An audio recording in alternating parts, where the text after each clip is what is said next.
मुझे बेहद खुशी है कि हम एक प्रोग्राम करने जा रहे हैं और वो प्रोग्राम है ये। और 90% मेरा जो अभी जो चल रहा है दिमाग में कि इसको मैं आप लोगों के बीच में कैसे लाऊंगा, तो वो तरीका होगा रिकॉर्डेड वीडियो के माध्यम से। अभी तक तो यही चल रहा है।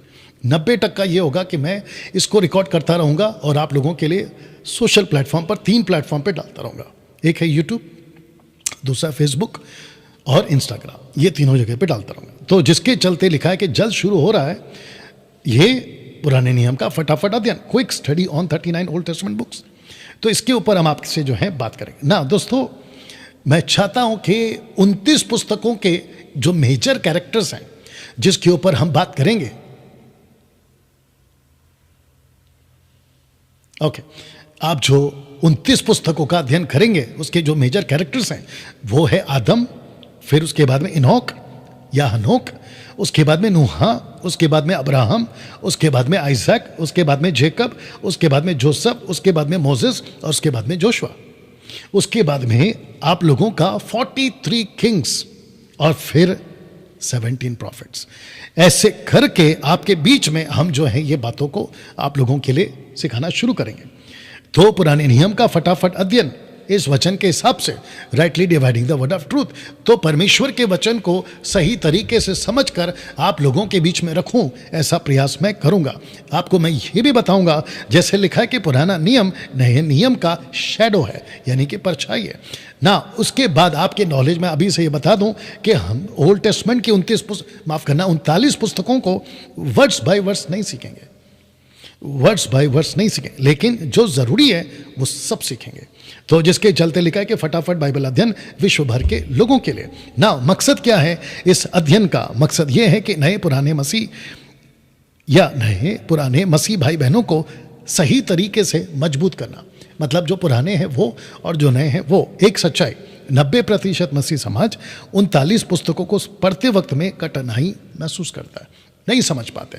लेकिन इन वीडियो के माध्यम से आपको जब स्टडी दी जाएगी तो एक कोशिश होगी कि आप लोगों को सटीक तरीके से समझा सके।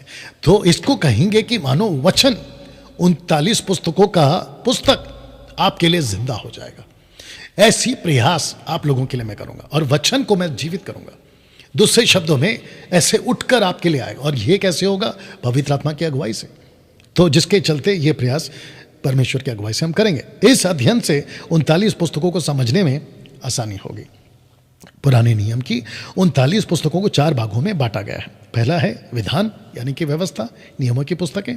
उसके बाद में आता है इतिहास की पुस्तकें, फिर आता है भजनों की पुस्तकें और अंतिम है नबियों की पुस्तकें। इसको कहते हैं कि ये टोटल 4 कैटेगरीज में बांटा गया। देखिए, जिसको जब हम बाइबल देखते हैं ना, ये देख लीजिए, मोटा लगता है, ऐसा लगता है कि अरे बाप रे। लेकिन अगर स्ट्रैटेजी से पढ़ें, तरीके से पढ़ें और उसको अंडरस्टैंड करें, आसान हो जाता है। ओके, तो इसको ध्यान रखिएगा ना। वो पहला भाग जिसको कहते हैं विधान की पुस्तकें, उसमें है 5, लेकिन सबसे इंपॉर्टेंट 2 पुस्तकें जिसको मैंने रेड से स्पॉट किया है, उत्पत्ति निर्गमन। उसके बाद व्यवस्था, गिनती, व्यवस्था, विवरण। उसके बाद में ये बाकी पुस्तकें आती हैं जिसको कहते हैं इतिहास की पुस्तकें। टोटल जो है आपको यहाँ पर दिखाई दे रहा होगा, यानी कि 12 पुस्तकें। उसके बाद में भजनों की 5 पुस्तकें, 17 नबियों की पुस्तकें। ऐसे करके आपका 39 पुस्तक यहाँ पर हो गया। ओके, नाउ सबसे पहले जो मैं आपको सिखाऊंगा वो है पुराने नियम के 5 पुस्तकों को, जिसको कहते हैं तोरा और साथ ही साथ पेंटाट्यूक। ये आपको सिखाया जाएगा। हर मसीह को इन 5 पुस्तकों को समझना, जेनेसिस, एक्सोडस, लेविटिक्स, नंबर्स, डिटरनॉमी, ये 5 पुस्तकों को समझना बहुत ज़रूरी है। उसके बाद पहले उत्पत्ति के 50 अध्याय को समझाऊंगा कि वो कैसा है, जिसके चलते लिखा है कि इसको समझना बहुत ज़रूरी है। और पूरी की पूरी बाइबल इस एक पुस्तक के बेस पे टिकी हुई है जिसको मूसा ने लिखा। अध्याय 1 से 8 तक अलग दुनिया, 9 से 11 तक फिर एक अलग दुनिया, अध्याय 12 से एंट्री होती है अब्राहम की, उसको आपको सिखाऊंगा। इस एक व्यक्ति के द्वारा परमेश्वर अपनी एक अलग दुनिया बनाता है पूरे बाइबल में, उसको बताऊंगा। और जिसके चलते ये वचन है उत्पत्ति 12 का 2 में, जहां लिखा है कि मैं तुझसे एक बड़ी जाति बनाऊंगा। और वो बड़ी जाति आज भी वर्तमान है, आज भी एग्जिस्ट करती है, और वो है इज़राइल। इज़राइल, जी हाँ ना। अब्राहम इसहाक, याकूब और उसके 12 गोत्र, इसको बताऊंगा। और जिसके चलते मसीहा ने अब्राहम की बात करी, क्योंकि अब्राहम मसीहा का दिन देखना चाहता था, क्योंकि यहाँ से निकलेगा यहूदा के गोत्र से यीशु मसीह, तो जिसकी चर्चा यहाँ पे हो चुकी है। तो जिसको यीशु ने भी कहा है कि अब्राहम मेरा दिन देखना चाहता था। इन 5 पुस्तकों में, जिसको कहते हैं तोरा, 12 घटनाएं हैं, सृष्टि की घटनाएं हैं, आदम और हव्वा की रचना है। और ऐसे करते करते मैं चाहता हूं कि आप बाद में पॉज करके देख सकते हैं, क्योंकि वक्त की कमी है। और फिर अब्राहम और उसकी पूरी कहानी, फिर उसके बारे में ये सारी बातें पॉज करके आप लोग पढ़ सकते हैं। फिर इसहाक 90 पे और उसकी पूरी कहानी, और ये उसका पूरा ये पूरा उसका जो है डिटेल है कि सब बातों पर विषय होगी। और वो भी फटाफट 10वें पे आता है याकूब और उसकी पूरी कहानी, और ये उसका पूरा पॉज करके आप पढ़ सकते हैं। और उसके बाद में यूसुफ 11वें नंबर पर उसकी पूरी कहानी। और यूसुफ के बारे में बहुत लंबा चलेगा, ये कुछ पॉइंट्स हैं और फिर ये सारे कुछ पॉइंट्स हैं, तो जिसके चलते आप लोगों को पता चले। और यहाँ तक यूसुफ के आने तक इजरायली 430 साल की गुलामी में जा चुकी है और उनकी बड़ी दुर्दशा हो रही है। तो आप देख सकते हैं यहाँ पर उनकी हालत बहुत ख़राब है ना दोस्तों। फिर एंट्री होती है मूसा की 12वें नंबर पर, मूसा की पूरी कहानी और मूसा का ये पूरा जो पॉइंट्स हैं, ये और ये सब लेकर हम जो है उसके ऊपर बात करेंगे। पुराने नियम की 39 पुस्तकों का पहला भाग यानी कि विधान यहाँ पर खत्म हो जाएगा जब हम आपको सिखाना शुरू करेंगे।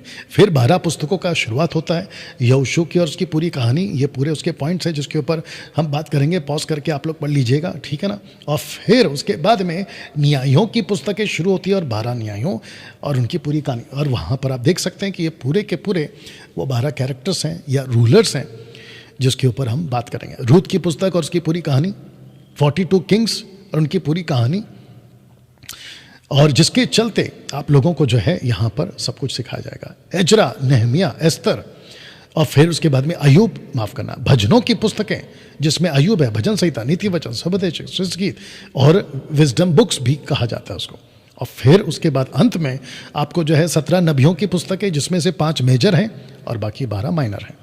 ऐसे करते हुए दोस्तों आपको जो है हम सिखाएंगे। ओके ना, मैं चाहता हूँ